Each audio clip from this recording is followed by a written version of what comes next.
Very good morning बेटा। बेटा कल हम कर रहे थे सेक्स डिटर्मिनेशन, ठीक है। सेक्स डिटर्मिनेशन में हमने डिफरेंट टॉपिक्स करे, like sex determination in human being, sex determination in insects, ठीक है। और लास्ट टॉपिक हमने किया था sex determination in honey B. वैसे तो हमने ये थोड़ा सा कर लिया था, थोड़ा सा बीच में रहता है, एक बार फिर देखो। वेरी इंपॉर्टेंट टॉपिक बेटा, sex determination in honey B. अच्छा, इन जनरल हम पढ़ रहे थे कि देयर आर सेक्स क्रोमोसोम जो सेक्स को डिटरमाइन करते हैं, ठीक है। Sex chromosome which determine the sex, ठीक है। अच्छा, यहां पे सेक्स डिटर्मिनेशन के लिए हनी बी के अंदर सेक्स क्रोमोसोम प्रेजेंट नहीं होते हैं, ठीक है। तो हनी बी में सेक्स कैसे डिटरमाइन किया जाता है? On the basis of set of chromosome. किसके बेस पे? सेट ऑफ क्रोमोसोम, ठीक है। अब देखो, आपको पता है अगर मैंने बोला सिंगल सेट ऑफ क्रोमोसोम मतलब हैप्लॉइड ऑर्गेनिज्म, अगर हमने बोला डबल सेट ऑफ क्रोमोसोम मतलब डिप्लॉइड ऑर्गेनिज्म, ठीक है। तो सेट ऑफ क्रोमोसोम मतलब हैप्लॉइड नेचर है या फिर डिप्लॉइड नेचर है, ठीक है। तो पहले तो बेटा आपको याद रखना है हमेशा कि हनी बी में जो फीमेल हनी बी होते हैं they are diploid in nature. कैसे होते हैं बेटा? डिप्लॉइड इन नेचर, ठीक है। और जो मेल हनी बी होते हैं they are haploid in nature. मतलब हनी बी में जितने भी डिप्लॉइड मेंबर होंगे वो सारे कैसे होंगे? फीमेल। और जितने भी हैप्लॉइड मेंबर होंगे वो सारे कैसे होंगे? मेल। क्लियर? अब हनी बी में बेटा जब हनी बी की कॉलोनी बनती है ना, ठीक है, पूरा कॉम्ब बनता है, छत्ता बनता है, ठीक है, तो उसमें 3 तरह के ऑर्गेनिज्म सर्वाइव करते हैं।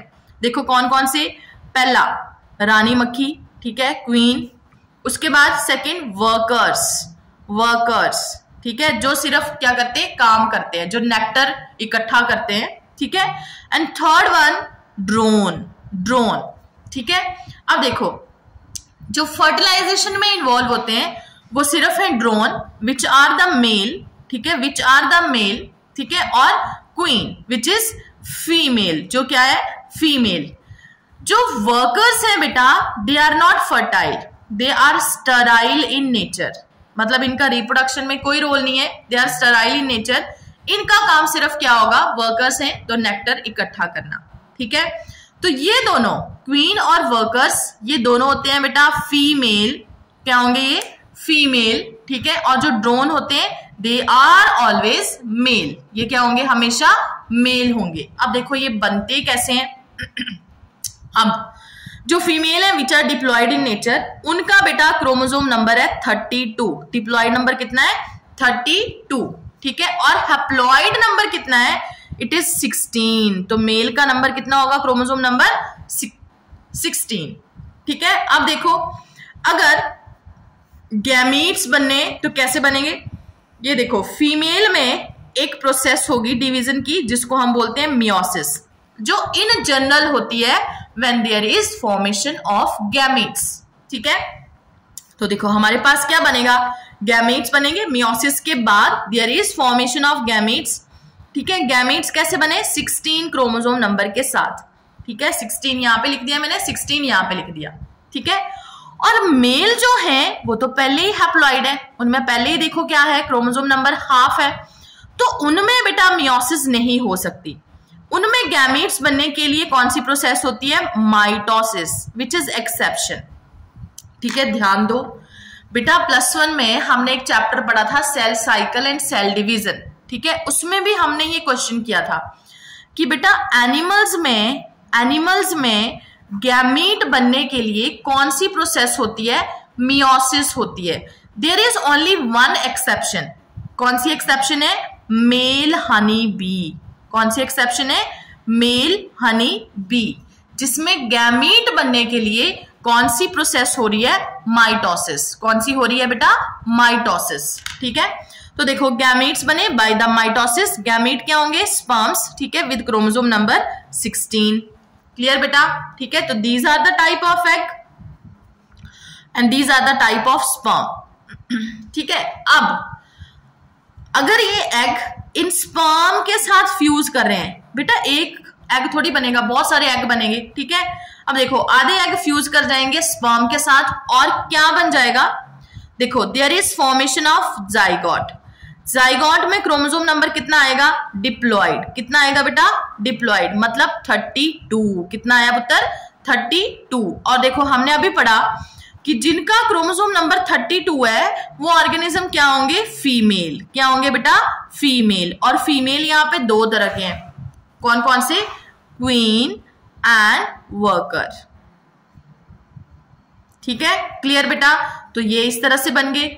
और कुछ एग जो हैं वो स्पर्म के साथ फ्यूज नहीं करेंगे और सीधा ही आगे क्या बना देंगे, there is formation of 16 chromosome number वाला ऑर्गेनिज्म दैट इज मेल। क्या बना देंगे, 16 क्रोमोसोम नंबर वाला ऑर्गेनिज्म, जो कौन है, मेल, जिनको हम क्या बोलेंगे, ड्रोन बोलेंगे, ठीक है। तो अब देखो this formation of organism, complete organism from egg, ये जो एग से पूरा कंप्लीट ऑर्गेनिज्म बन गया, this process is known as parthenogenesis. क्या बोलते हैं बेटा इसको, पार्थिनोजेनेसिस। तो ये भी इंपॉर्टेंट है, देखो आपको यहां से भी क्वेश्चन आ सकता है, यहां से भी क्वेश्चन आ सकता है, ठीक है। और क्रोमोसोम नंबर तो इंपॉर्टेंट है ही है, ठीक है। तो देखो अब फिर से एक बार reading, the sex determination in honey bee is based on number of set of chromosome, मतलब हैप्लॉइड या डिप्लॉइड, यहां पे साथ में लिख लो, an individual receive an offspring formed from the union of a sperm में क्रोमोसोम नंबर कितने हैं, 16, and an egg में कितने हैं, 16, develop as a female, और फीमेल क्या है, या तो क्वीन है या फिर वर्कर्स, ठीक है।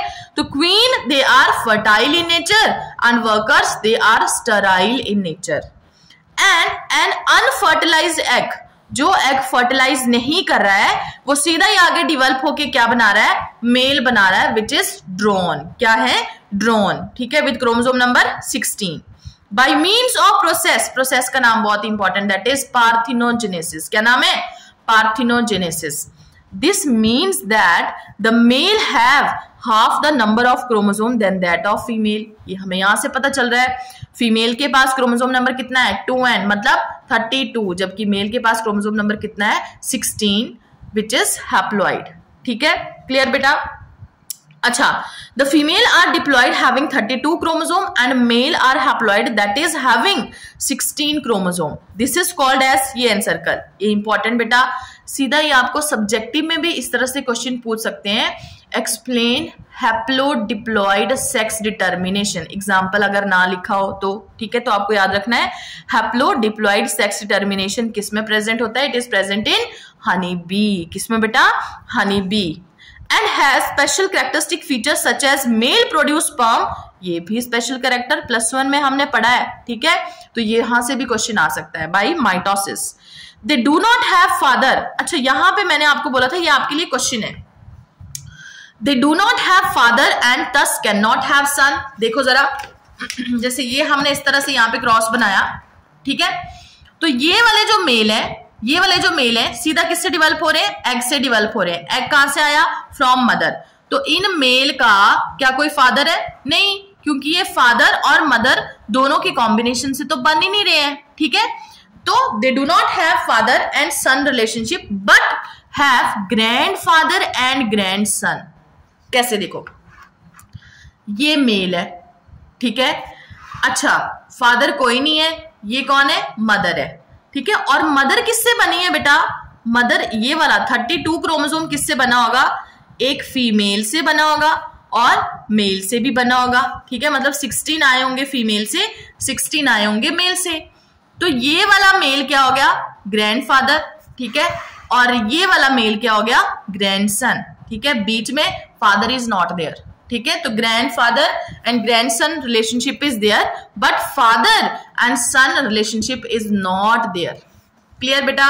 अच्छा, आगे क्वेश्चन भी है, how is the sex determination mechanism different in birds, clear है।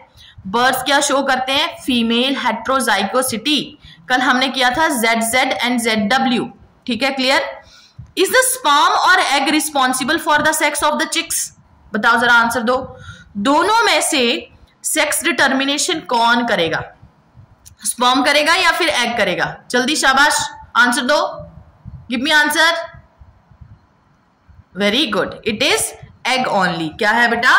Only egg. ठीक है, क्योंकि दो तरह के एग बनेंगे इन केस ऑफ बर्ड्स। ठीक है, तो पुत्र आपने सेक्स डिटर्मिनेशन वाला पूरा टॉपिक करना है ओनली फ्रॉम एनसीईआरटी।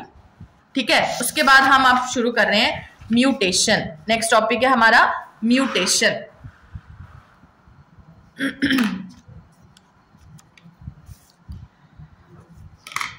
देखो अपनी बुक जरा, म्यूटेशन।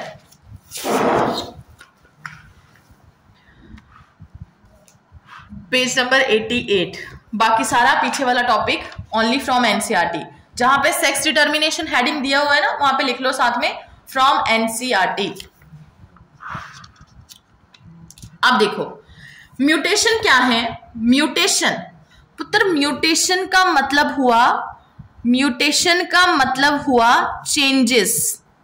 क्या मतलब है म्यूटेशन का? चेंजेस। ठीक है, या फिर अगर हम जेनेटिक्स का कोई एक प्रॉपर वर्ड यहां पे बिठाएं तो कौन सा वर्ड आएगा? वेरिएशन। क्या वर्ड आएगा? वेरिएशन। ठीक है, वेरिएशन चेंजेस एक ही बात है। ठीक है, अब देखो mutations can be defined as, कैसे इनको डिफाइन करेंगे? सडन, अचानक से आ रही हैं। ठीक है, सडन, स्टेबल, जो रह रही हैं। ठीक है, ऐसा नहीं है कि एक बार आ गई और खत्म होगी, नहीं, एक इंडिविजुअल में जब म्यूटेशन आ गई तो वो म्यूटेशन वैसी ही रहेंगी। ठीक है, स्टेबल है। And discontinuous. डिसकॉन्टिन्यूअस का मतलब हुआ कि हर जनरेशन में नहीं जाएंगी भाई। ठीक है, जनरेशन स्किप भी हो सकती हैं। Discontinuous and inheritable variation. अच्छा, डिसकॉन्टिन्यूअस का मतलब हम यहां पे एक और ले सकते हैं, जैसे हम अभी पढ़ेंगे कि ये म्यूटेशन कहां पे हो रही है। जैसे मैंने एग्जांपल दिया, दिस इज द डीएनए। ठीक है, डीएनए, डीएनए के ऊपर यहां पे नाइट्रोजिनस बेसिस पड़े हैं। ठीक है, ATGCAA। ठीक है, मान लो बेटा ये नाइट्रोजिनस बेस यहां पे बदल गया। ठीक है, किसी वजह से, किसी केमिकल की वजह से, कोई रेज की वजह से यहां पे आ गया मान लो C। ठीक है, तो जेनेटिक मटेरियल तो जो था, genetic material that is DNA, उसके ऊपर नाइट्रोजिनस बेसिस कैसे बनेंगे? ATCCAA। ठीक है, मतलब ये नॉर्मल जेनेटिक मटेरियल था, नॉर्मल सीक्वेंस था, अब यहां पे सीक्वेंस बदल गया। इसको भी हम क्या बोलेंगे? म्यूटेशन। ठीक है, बट हम क्या देख रहे हैं कि सिर्फ यहीं पे ही म्यूटेशन हुई, आगे नहीं हुई म्यूटेशन। ठीक है, तो इसको भी हम डिसकंटिन्यू में बिठा सकते हैं। ठीक है, आप ऐसे ही याद रखो। तो म्यूटेशन कैसी है?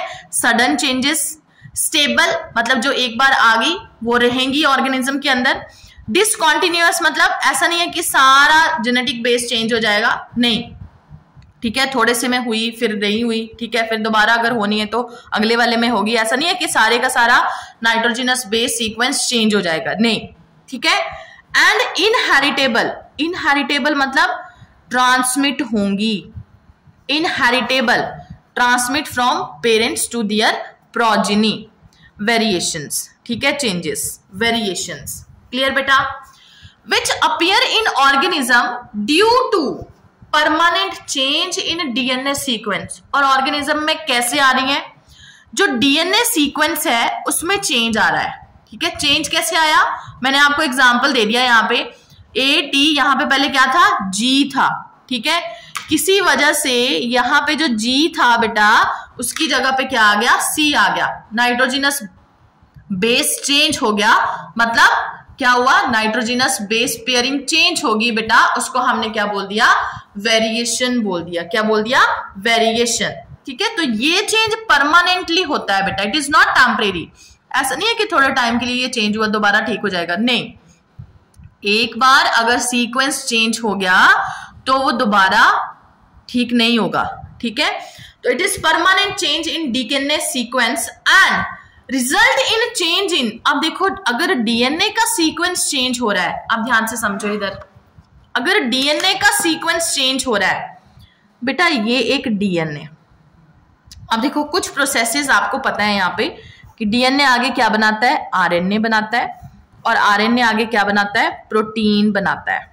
ठीक है, तो देखो किस तरह से प्रोटीन बनेगा, डीएनए के ऊपर इस तरह से नाइट्रोजिनस बेसिस प्रेजेंट होंगे, ठीक है। फिर when there is formation of RNA, ये जो नाइट्रोजिनस बेसिस हैं इनके ऑपोजिट नाइट्रोजिनस बेसिस यहां पे आ जाएंगे, ठीक है। मतलब यहां पे जो जेनेटिक इंफॉर्मेशन पड़ी है वो जेनेटिक इंफॉर्मेशन किसके पास आ जाएगी, आरएनए के पास आ जाएगी, ठीक है। फिर इस जेनेटिक इंफॉर्मेशन से अमीनो एसिड्स आपस में जुड़ के क्या बनाएंगे, प्रोटीन्स। कैसे, अगर मान लो यहां पे कोडिंग पड़ी हुई है, ये जो मैंने लाइंस बताई ये है कोडिंग, नाइट्रोजिनस बेसिस। तो याद करो +1 में मैंने आपको समझाया था कि 3 नाइट्रोजिनस बेसिस का ग्रुप, ठीक है, ऐसे 3 नाइट्रोजिनस बेसिस का ग्रुप क्या बना देगा, 1 कोडोन बना देगा। क्या बना देगा, 1 कोडोन, ठीक है, 1 कोडोन। 3 नाइट्रोजिनस बेसिस मतलब 1 कोडोन, और 1 कोडोन कोड करता है आगे फॉर 1 एमिनो एसिड। ये मैंने बना दिया एक एमिनो एसिड। देखो ये भी एक कोडोन, ये क्या बनाएगा, एक एमिनो एसिड।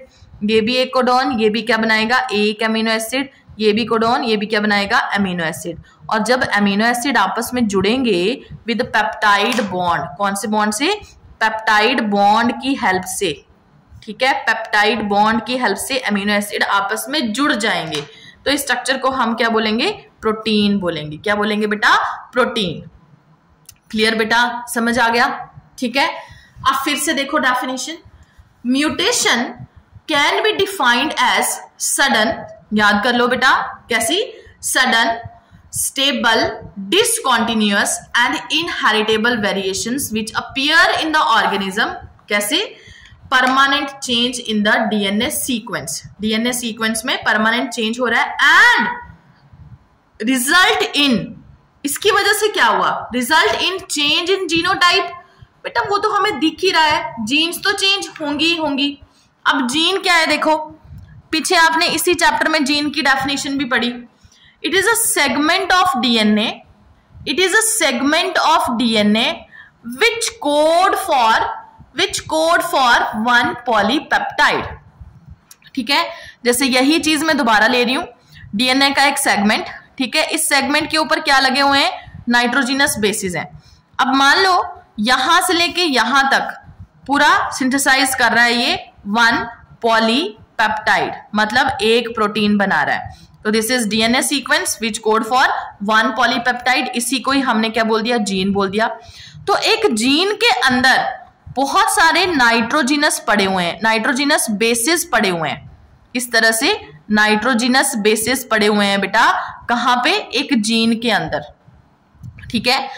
अगर यहां पे नाइट्रोजिनस बेस में कोई चेंज आ रहा है मतलब जीनोटाइप चेंज हो रहा है, जीन्स चेंज हो रही हैं, मतलब there is change in genotype, gene बदल जाएगी, ठीक है। पहले जीन कुछ और थी, अब जीन कुछ और होगी, ठीक है। पहले जीन में नाइट्रोजिनस बेसिस कुछ और थे, अगर मान लो यहाँ पे ए आ गया, यहाँ पे टी आ गया, तो ये क्या हुआ, जीनोटाइप बदल गया, ठीक है। Change in genotype and phenotype. अब देखो अगर जीनोटाइप बदला तो फिनोटाइप नेचुरली बदलेगा। ध्यान से देखो, पहले ये 3 कोडोन एक स्पेसिफिक अमीनो एसिड बना रहे थे और ये 3 कोडोन एक स्पेसिफिक अमीनो एसिड बना रहे थे, ठीक है। तो डिफरेंट अमीनो एसिड आपस में जुड़ के एक प्रोटीन बना रहे थे। अगर हमने बोला कि यहाँ पे नाइट्रोजिनस बेस चेंज हो गया बेटा, जैसे यहाँ पे मैंने लिख दिया ए एंड यहाँ पे लिख दिया टी, ठीक है, इसका मतलब अब ये कोडोन क्या बन गया, CAT, क्या बन गया, CAT। तो ये वो वाला अमीनो एसिड थोड़ी बनाएगा जो CGC बना रहा था, पहले क्या था कोडोन, CGC, ये किसी और अमीनो एसिड के लिए कोडिंग करता है, और उसके बाद क्या बन गया, CAT, ये कोई और अमीनो एसिड बनाएगा, ठीक है। जब बेटा अमीनो एसिड बनेगा, डिफरेंट अमीनो एसिड बनेगा, मतलब डिफरेंट प्रोटीन बनेगा, ठीक है। तो दोनों चेंज हो गए, जीनोटाइप भी चेंज हो गए और फिनोटाइप भी चेंज हो गया ऑफ एन ऑर्गेनिज्म। अच्छा, तो there is change in genotype and phenotype of the organism in addition to recombination, in addition to recombination, ध्यान दो, रिकॉम्बिनेशन। अच्छा, रिकॉम्बिनेशन हमने किसको बोला था? जब क्रॉसिंग ओवर हुई थी, क्रॉसिंग ओवर, पुत्र क्रॉसिंग ओवर किस किस के बीच में हुई थी? होमोलोगस क्रोमोसोम थे, ऐसे पड़े हुए थे होमोलोगस क्रोमोसोम, ठीक है, उनमें ऐसे क्रॉसिंग ओवर हुई, ठीक है। क्रॉसिंग ओवर होने के बाद जेनेटिक मटेरियल एक्सचेंज हो गया था, वन कंप्लीटली मैटर्नल, एक क्रॉसिंग ओवर के साथ, ठीक है, इस तरह से। अगर ये मैटर्नल है तो इसको हमने ऐसे ले लिया, ठीक है, और एक ये वाला, ठीक है, और एक ये पैटर्नल, ठीक है। ये हमारे पास पेरेंटल कॉम्बिनेशन आए थे और ये क्या थे? रिकॉम्बिनेंट्स। क्या थे? रिकॉम्बिनेंट्स, ठीक है। तो याद रखना है, when there is formation of gametes, ठीक है, जब कभी भी गैमेट्स बनेंगे रिकॉम्बिनेशन होगी ही होगी। तो रिकॉम्बिनेशन कब आई? During the crossing over, when there is formation of gametes, ठीक है। तो इन एडिशन टू रिकॉम्बिनेशन, पहले रिकॉम्बिनेशन के साथ लिखो नॉट म्यूटेशन। रिकॉम्बिनेशन और म्यूटेशन में फर्क है तो क्या इसमें भी बेटा चेंजेस आ रहे हैं, मतलब this is also a type of variation, ठीक है। Mutation is also a type of variation, ठीक है, mutation is also a type of variation, ठीक है। रिकॉम्बिनेशन ये भी क्या है? वेरिएशन है, ठीक है, बट ये दोनों अलग अलग है, रिकॉम्बिनेशन अलग है, म्यूटेशन अलग है, ठीक है। तो in addition to recombination, mutation is another phenomena that leads to variation in the DNA. ध्यान दो फिर से पुत्र, इंपॉर्टेंट है, मतलब डीएनए में वेरिएशन आने के, चेंजेस आने के बेटा, चेंजेस आने के सिर्फ दो मेथड्स हैं, ठीक है। दो तरह से वेरिएशंस आ सकती हैं डीएनए में, या तो रिकॉम्बिनेशन के थ्रू, या तो रिकॉम्बिनेशन के through which is normal and general, ठीक है, जो जनरली होना ही होना है when there is formation of gametes.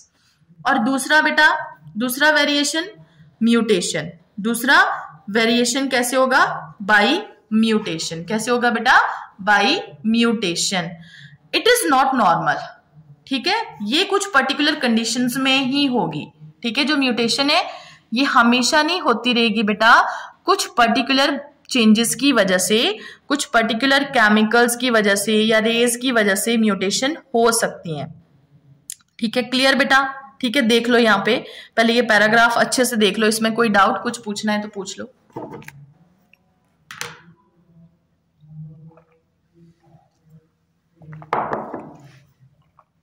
शाबाश। अब देखो नेक्स्ट बेटा, नेक्स्ट टॉपिक जीनोमैटिक म्यूटेशंस।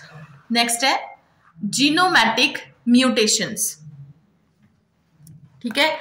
अब ये क्या है? जीनोमैटिक, जीनोमैटिक म्यूटेशन, म्यूटेशंस, ठीक है। These are changes in number of chromosomes. These are changes in number of chromosome. जैसे देखो मैंने एग्जांपल ले लिया, हमारे अंदर नंबर ऑफ क्रोमोसोम कितने हैं? 46, ठीक है। क्लियर बेटा? Changes in number of chromosome from, साथ में लिख लो, from original chromosome number, from original chromosome number. जैसे देखो ओरिजिनल क्रोमोसोम नंबर है 46, अगर इसमें एक आ गया, बढ़ गया, तो कितना हो गया? 47, या फिर अगर दो बढ़ गए तो कितने हो गए? 48, ठीक है। तो इसको हम क्या बोलेंगे? जीनोमैटिक म्यूटेशन, मतलब जीनोम में म्यूटेशन, ठीक है, जीनोम में म्यूटेशन। क्लियर बेटा? जीनोम में changes. These are of two type, important बहुत, देखो जो जीनोमैटिक म्यूटेशंस हैं वो दो तरह की हैं। कौन कौन सी? Polyploidy, polyploidy and aneuploidy. पहले तो जल्दी से इनके नाम याद कर लो, पॉलीप्लॉइडी एंड एन्यूप्लॉइडी। क्या नाम है? पॉलीप्लॉइडी एंड एन्यूप्लॉइडी, ठीक है पुत्र। पॉलीप्लॉइडी का एक और नाम है यूप्लॉइडी, यूप्लॉइडी, पॉलीप्लॉइडी या फिर euploidy, and this is aneuploidy. Clear? किसकी बात हो रही है? Genomatic mutation, original chromosome number से क्रोमोसोम नंबर चेंज हो जाना, वो दो तरह से हो सकता है, या तो पॉलीप्लॉइडी के थ्रू या फिर एन्यूप्लॉइडी के थ्रू। अब पॉलीप्लॉइडी सबसे पहले, the phenomena of having more than 2 sets of chromosome, underline करो, 2 सेट्स ऑफ क्रोमोसोम और genomes, having more than 2 set of chromosome. देखो ध्यान से समझो, एग्जाम्पल हम ले रहे हैं, ठीक है। जैसे हमारे अंदर 2n मतलब 2 सेट्स ऑफ क्रोमोसोम पड़े हैं इस तरह से, ऐसे double set of chromosome, clear ना बेटा, ठीक है, ऐसे पड़े हुए हैं डबल सेट ऑफ क्रोमोसोम, या फिर जीनोम्स पड़े हुए हैं, ठीक है, क्लियर बेटा, 2 जीनोम। अच्छा, polyploidy occur in nature due to, किस तरह से हो सकती है, due to failure of chromosome to separate at the time of anaphase 1, कर लो साथ में, anaphase 1, either due to non disjunction of chromosome और due to non formation of spindle. फिर से ध्यान से समझो, पॉलीप्लॉइडी का मतलब हुआ having more than 2 set, in general there are 2n number, मतलब 2 सेट ऑफ क्रोमोसोम है, मोर देन मतलब कितने आगे, 3n आगे, कितने आगे, 3n या फिर 4n, इस तरह से कंडीशन बन गई, ठीक है। तो अगर 3n का मैं एग्जांपल दूं, मतलब ट्रिप्लॉइड नेचर, तो कैसा आएगा, इस तरह से, ठीक है। और अगर 4n का एग्जांपल लें तो कैसे आएगा, इस तरह से, ठीक है। अगर more than double set chromosome present होंगे, मतलब सेट ज्यादा है, या तो 3n है या फिर 4n है या उससे ज्यादा है, तो उसको हम क्या बोलेंगे, polyploidy, having more than 2 set of chromosome, clear बेटा, ठीक है, 2 सेट से ज्यादा, 3 सेट या फिर 4 सेट ऐसे पड़े होंगे। अब हम कर रहे हैं कि ये ज्यादा सेट कैसे बन सकते हैं, ठीक है, ध्यान दो। एक ऑर्गेनिज्म है diploid in nature which is female, ठीक है, दूसरा organism diploid in nature which is male, ठीक है। अच्छा, अब क्या हुआ, इन जनरल बेटा हमारे पास क्या होना था, there is formation of gametes with half number of chromosome, but क्या हुआ, आप देखो, क्रोमोसोम नंबर हाफ कौन सी स्टेज में होता है, एनाफेज 1 में, कौन सी स्टेज में होगा, एनाफेज 1 में, ठीक है। अच्छा, अब देखो एनाफेज 1 में क्या हुआ, पहले इस तरह से एक सेल था, ठीक है, तो मेटाफेज 1 में इस तरह से क्रोमोसोम लाई कर रहे थे ऑन इक्वेटोरियल प्लेट, ऐसे डबल सेट ऑफ क्रोमोसोम था, ठीक है। एनाफेज 1 में ये वाला सेट उधर चला जाना था, ये वाला सेट इधर चला जाना था, बट यहां पे कंडीशन क्या हुई, there is non separation during the anaphase 1, anaphase 1 में ये क्रोमोसोम सेपरेट नहीं हो पाए, ठीक है, ये क्रोमोसोम मान लो सेपरेट नहीं हो पाए और इकट्ठे ही रहे, मतलब अगर एनाफेज 1 हुई, ठीक है, तो ये क्रोमोसोम हाफ नहीं हुआ नंबर, ये उधर नहीं गए, ये उधर नहीं गए, ठीक है, देयर इज नॉन डिसजंक्शन। तो हमारे पास जो गैमीट बनेंगे, हमारे पास जो सेल बनेगा, जैसे देखो इस तरह से 2 सेल बने, सेपरेशन नहीं हुई, तो एक के पास तो कोई क्रोमोसोम नहीं आया, ठीक है, और एक के पास वही 2n नंबर वाला आ गया, ठीक है, क्लियर। अब देखो अगर ये वाले गैमीट फ्यूज करेंगे n वाले गैमीट के साथ, तो नंबर क्या बन जाएगा, 3n, क्या बन जाएगा, 3n। अब आगे पढ़ो फिर से, ये कैसे आ सकता है polyploidy, occur in nature due to failure of chromosome to separate, कौन से chromosome, homologous chromosome, homologous chromosome separate नहीं हुए, कब बेटा, at the time of anaphase 1, कब, at the time of anaphase 1, either due to non disjunction of chromosome, non disjunction मतलब non separation, non separation, ठीक है, सेपरेट नहीं हो पाए क्रोमोसोम, या फिर due to non formation of spindle, एक सेल के अंदर स्पिंडल बने ही नहीं, ठीक है, अगर स्पिंडल नहीं बने तो क्रोमोसोम उनके ऊपर अरेंज नहीं हो पाएंगे, अगर क्रोमोसोम उनके ऊपर अरेंज नहीं हो पाएंगे तो गैमेट्स में क्या रह जाएगा, 2n नंबर ही रह जाएगा, ठीक है। तो नॉन फॉर्मेशन ऑफ स्पिंडल की वजह से भी इस तरह का कंडीशन आ सकती है। It can be artificially induced by, अच्छा इसको हम आर्टिफिशियली भी इंड्यूस्ड करवा सकते हैं, कैसे, बाई एप्लीकेशन ऑफ केमिकल जिसका नाम है कॉल्चिसिन। हमने पढ़ा है colchicine, CINE, colchicine. Colchicine obtain from, याद है ना, लिख लो साथ में अगर नहीं याद है, from colchicum autumnale, colchicum autumnale, autumnale, ठीक है। फैमिली कौन सी थी? Liliaceae family. कौन सी फैमिली थी बेटा? लिलिएसी फैमिली, ठीक है। तो देखो अगर हम ये केमिकल अप्लाई करेंगे जैसे कॉल्चिसिन, कॉल्चिसिन क्या करता है? इट प्रिवेंट स्पिंडल फॉर्मेशन, याद है ना, ठीक है। ये क्या करता है? स्पिंडल फॉर्मेशन को रोकता है। अभी हमने किया, अगर स्पिंडल नहीं बनेंगे, क्रोमोसोम उनके ऊपर अरेंज नहीं हो पाएंगे, अगर अरेंज नहीं होंगे तो सेपरेशन तो दूर की बात है, तो इसी तरह की कंडीशन रह जाएगी फिर, ठीक है। और जब ये इसके साथ कंबाइन करेगा तो ऐसा ऑर्गेनिज्म बन सकता है, ठीक है।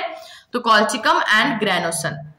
Polyploidy with odd number of genome, odd number क्या हुए? ट्रिप्लॉइड, जैसे ये वाले, ठीक है। Odd number of genome are sexually sterile.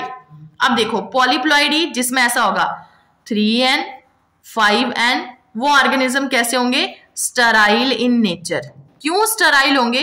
Because odd chromosome do not form synapsis, क्योंकि यहाँ पे तो पेयरिंग नहीं होगी। अगर 3 सेट है बेटा तो 3 सेट पेयर कैसे बनाएंगे? पेयर तो होमोलोगस क्रोमोसोम का बनेगा, दैट इज ओनली ऑफ 2, ठीक है। एक फिर भी रह गया, क्लियर ना बेटा। तो there is no pairing of the homologous chromosome, या सिंपली हम बोल सकते हैं साइनेप्सिस। क्या बोल सकते हैं? साइनेप्सिस। साइनेप्सिस नहीं होगी तो ये ऑर्गेनिज्म कैसे होंगे? स्टेराइल। कैसे होंगे? स्टेराइल, ठीक है। क्लियर बेटा। तो ये थी पॉलीप्लॉइडी। क्या था बेटा? पॉलीप्लॉइडी। एक बार फिर से अच्छे से इसको पढ़ लेना, अगर फिर भी डाउट रह गया होगा तो बता देना बेटा, ठीक है। क्लियर। अच्छा आगे आते हैं, नेक्स्ट बेटा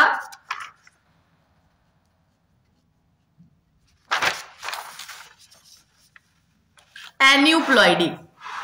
नेक्स्ट है एन्यूप्लॉइडी। अब एन्यूप्लॉइडी क्या है?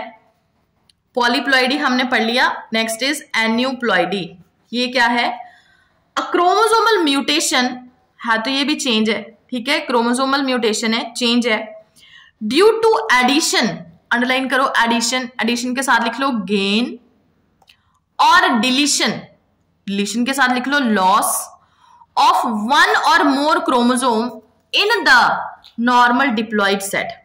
नॉर्मल डिप्लॉइड सेट में से, मतलब 46 में से एक क्रोमोसोम या तो कम हो जाना, कितने रह गए? 45, ठीक है, या फिर एक बढ़ जाना, कितना बढ़ा? 46 + 1 कितने हो जाएंगे? 47, ठीक है। तो उसको हम क्या बोलेंगे? एन्यूप्लॉइडी। फिर से समझो पुत्र, अगर पूरे का पूरा सेट बढ़ रहा है, मतलब 2n से 3n हो रहा है, या फिर 4n हो रहा है, या फिर 5n हो रहा है, तो उसको बोलते हैं पॉलीप्लॉइडी। क्या बोलते हैं? पॉलीप्लॉइडी, ठीक है। अगर एक अकेला क्रोमोसोम बढ़ रहा है या फिर कम हो रहा है, या फिर 2 क्रोमोसोम बढ़ रहे हैं, कम हो रहे हैं, उसको हम क्या बोलेंगे? एन्यूप्लॉइडी। क्या बोला जाएगा? एन्यूप्लॉइडी, ठीक है। अच्छा अब देखो समझना ध्यान से एन्यूप्लॉइडी के टाइप्स। एन्यूप्लॉइडी में हम एग्जांपल ले रहे हैं बेटा, देखो हाइपरप्लॉइडी। हाइपरप्लॉइडी, हाइपर मतलब ज्यादा, ठीक है। तो देखो एडिशन ऑफ 1 और मोर क्रोमोसोम, एक या फिर एक से ज्यादा क्रोमोसोम, सेट नहीं बेटा, क्रोमोसोम सिर्फ, ठीक है। जैसे कंडीशन मैंने लिख दी, 2n तो पहले से ही था, ठीक है, उसमें एक क्रोमोसोम बढ़ गया, ठीक है, एक क्रोमोसोम बढ़ गया, ठीक है, या फिर 2n + 2 2 क्रोमोसोम बढ़ गए, ठीक है। क्लियर बेटा। इसको हम क्या बोलेंगे? हाइपरप्लॉइडी। तो ये कैसे बढ़ेंगे? देखो ध्यान दो फिर से, इस तरह से डबल सेट ऑफ क्रोमोसोम था पहले एक ऑर्गेनिज्म के अंदर, ठीक है। यहां पे मैंने लिख दिया क्रोमोसोम नंबर, इससे 20, ये 20th है, ये 21st पेयर है, ये 22 पेयर है, और ये है 23 पेयर। ऐसे ही दूसरा ऑर्गेनिज्म भी है 20th, इसमें 21, इसमें 22, and this is 23rd pair, ठीक है, डिप्लॉइड। ये मेल, ये फीमेल, ऐसे सारे क्रोमोसोम पड़े हुए हैं। अच्छा अब हमने बनाए गैमीट्स। ठीक है, गैमीट में इनमें से सिंगल सिंगल ही आएगा, इन जनरल ऐसे सिंगल सिंगल आया, ठीक है, इसमें से भी सिंगल सिंगल आएगा इन जनरल, ठीक है। और जब जाइगोट बनेगा तो ये दोनों आपस में इस तरह से कंबाइन कर जाएंगे और फिर से क्या आ जाएगा, डिप्लॉइड नेचर वो रहेगा ना वैसे ही, ठीक है। अब हम क्या पढ़ रहे हैं, हाइपरप्लॉइडी, मतलब 2n+1, ठीक है। मान लो बेटा, मान लो जब मियोसिस हो रही है, ये पेयर भी अलग हो गया, ये उधर चला गया, उधर चला गया, ये पेयर भी अलग हो गया, ये पेयर भी अलग हो गया, बट ये वाला जो 21st क्रोमोसोम है, ये वाला जो क्रोमोसोम है, ये क्रोमोसोमल पेयर सेपरेट नहीं हो पाया, ठीक है।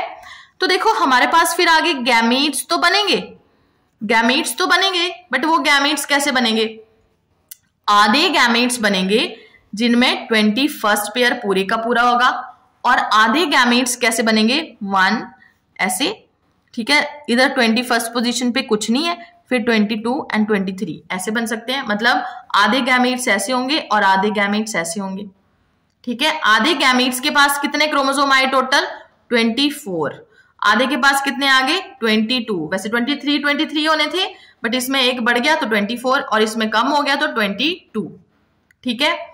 अब देखो अगर ये वाला इसके साथ फ्यूज कर गया तो हमारे पास क्या हुआ, ये कंबाइन कर गया ना इसके साथ, 20th वैसे ही है डबल पेयर, जो 21 है, 2 यहां से आए, 1 यहां से आया, तो किस तरह से बन गया, ऐसे बन गया, ठीक है, 3 क्रोमोसोम वाला।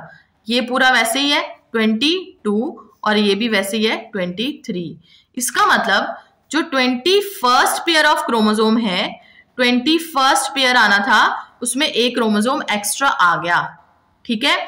तो इसको हम क्या बोलेंगे, ट्राइजोमी, क्या बोलेंगे, ट्राइजोमी ऑफ कौन सा क्रोमोसोम, 21st पेयर, कौन सा पेयर, 21st पेयर, ठीक है। तो ये कंडीशन को हम कैसे रिप्रेजेंट करेंगे, 2n+1, मतलब डिप्लॉइड के साथ एक क्रोमोसोम एक्स्ट्रा आ गया, ठीक है, कहां पे आया, 21st क्रोमोसोम के साथ आया, ठीक है।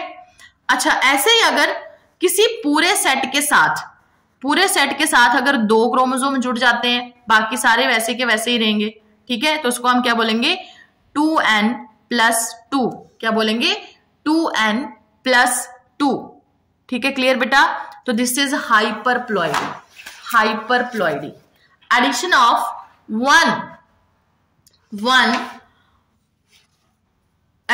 one or more chromosome, 2n+1 it is trisomy, 2n+1 and 2n+2, 2n यहाँ पे क्या है बेटा, 46, यहाँ पे भी क्या है, 46, इट इज कॉल्ड एज टेट्राजोमी, क्या बोलेंगे इसको, टेट्राजोमी, क्योंकि एक के अंदर कितने आ गए, टोटल 4 क्रोमोसोम आ गए, टेट्राजोमी।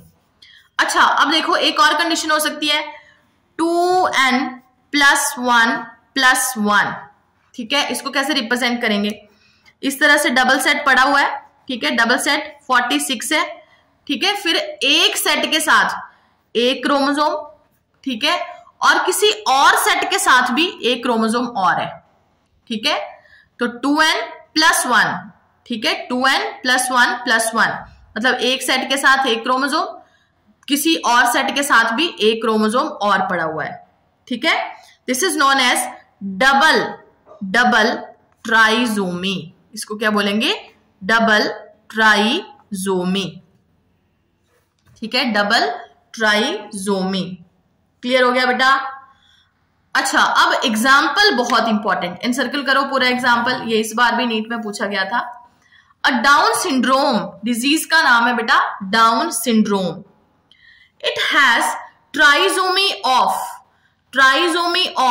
21st पेयर ऑफ क्रोमोसोम, जो मैंने यहां पे आपको शो करा, trisomy of 21st pair of chromosome, कौन सी डिजीज है बेटा, डाउन सिंड्रोम, क्या नाम है डिजीज का, डाउन सिंड्रोम, क्लियर, देख लो यहां तक क्लियर है।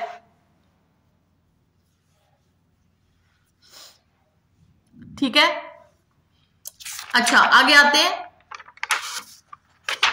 नेक्स्ट बेटा हाइपोप्लॉइडी, हाइपोप्लॉइडी, अच्छा हाइपो का मतलब कम, इसका मतलब एक क्रोमोसोम कम, ठीक है, या फिर 2 क्रोमोसोम कम, तो कैसे?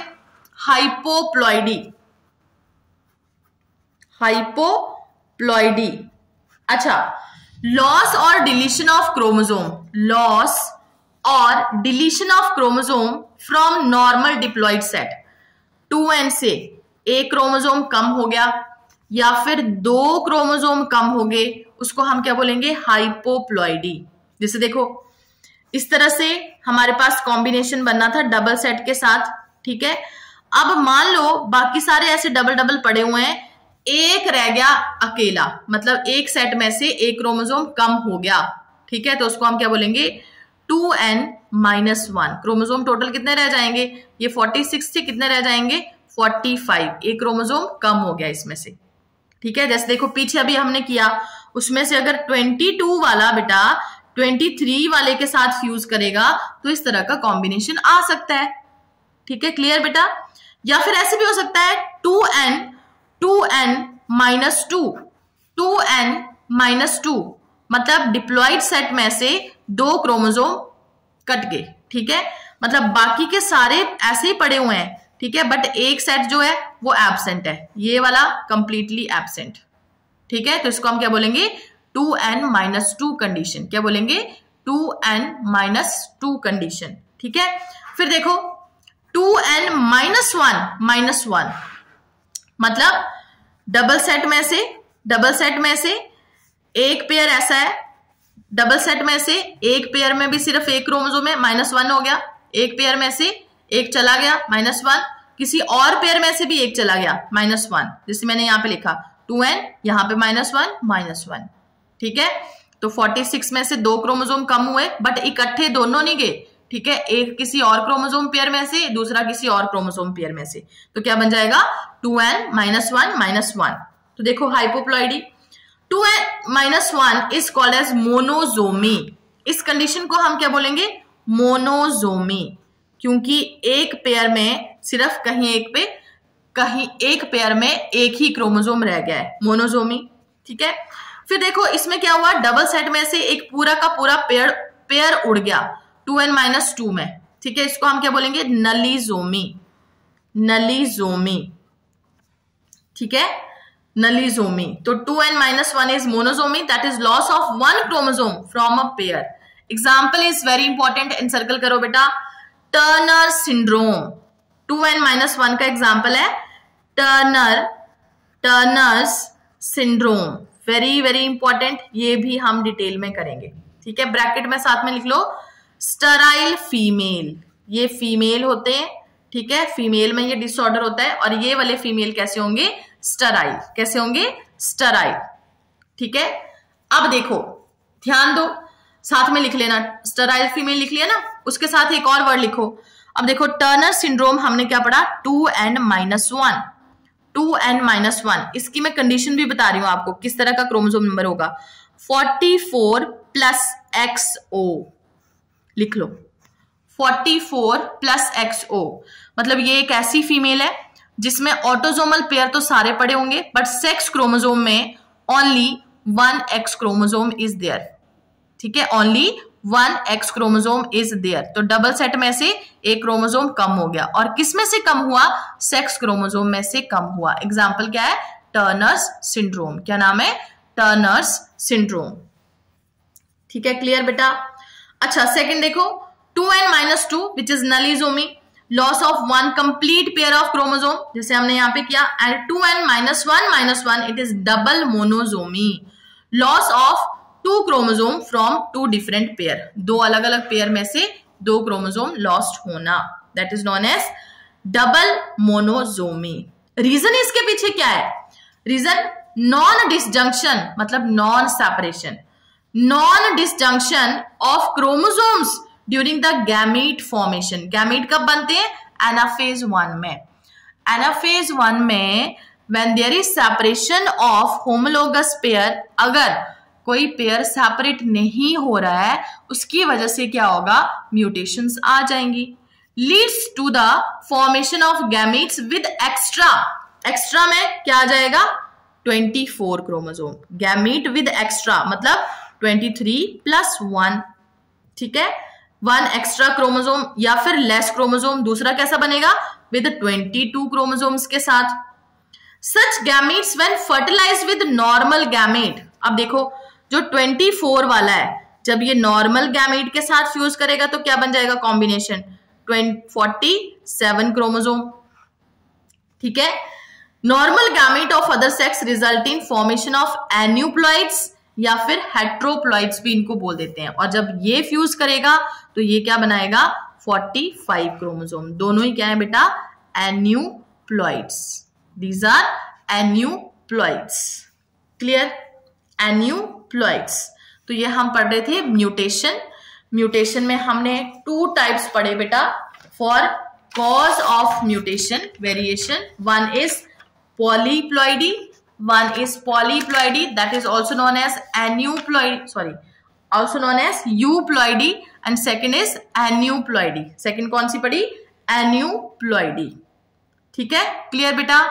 कल हम करेंगे क्रोमोसोमल एबरेशन या फिर chromosomal abnormalities due to mutation, clear बेटा। अच्छा यहां तक किसी को कुछ पूछना है, कोई डाउट? चलो ओके, बाय बेटा, थैंक यू।